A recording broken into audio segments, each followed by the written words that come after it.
একজন দর্শকের ফোন নিয়ে আসি, আপনার কাছে আসবো। দর্শক অপেক্ষা করছেন। দর্শক কোথা থেকে বলছেন, নাম বলে প্রশ্ন করুন। হ্যালো, জি, আসসালামু আলাইকুম। আমার নাম মোহাম্মদ আরিফুল ইসলাম। ওয়ালাইকুম সালাম। জি বলুন। জি, আমি কুমিল্লা থেকে বলছি। আমার একটা বিষয় জানার ছিল আর কি। দর্শক কোথা থেকে বলছেন, নাম বলে প্রশ্ন করুন। কি নাম ঠিকানা তো বললাম, কথা কি শুনেন না? Hello hello hello. আমরা শুনতে পাচ্ছি দর্শক।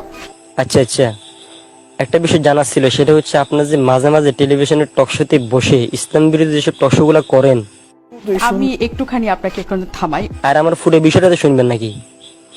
যে আপনারা মাঝে মাঝে টেলিভিশনের টকশোতে বসে ইসলাম বিরোধী বিরোধী যেসব টকশোগুলো করেন, যেগুলো মুসলমানদের ধর্মীয় নবীতে আঘাত হানে, ঠিক ওই সময় আপনারা মূলত কোন লেভেলের গাঁজা খেয়ে মানে স্টুডিওতে বসেন? কি আনলিমিটেড গাঁজা খান, মেয়াদ উত্তীর্ণ গাঁজা, না কোনো এই গাঁজাগুলো কি ভিন্ন কোনো দেশ থেকে আমদানি করেন? এটা একটু স্পষ্ট করলে জাতীয় উপকৃত হবে, গাঁজাখোররাও ফিনিক নেওয়ার জন্য ভালো গাঁজার সন্ধান পাবে। পাশাপাশি ধর্মপ্রাণ মুসলিম তাওহীদের জনতা আপনাদের এই বিভ্রান্তিকর টকশো থেকে বিরত থাকবে। আর হ্যাঁ, মনে রাখবেন, নেক্সট টাইম এ ধরনের ইসলাম বিরোধী যদি কোনো টকশো করেন না, তাহলে জনগণের জুতা ফিটা করার অপেক্ষা থাকবেন। অনেক ধন্যবাদ। এমন সময় আপনার ফোনটা পেলাম, নিশ্চয়ই আমরা অনেক তর্ক করতে পারতাম এটা নিয়ে। আমরা একটা ছোট্ট বিরতির পর তাদের কাছে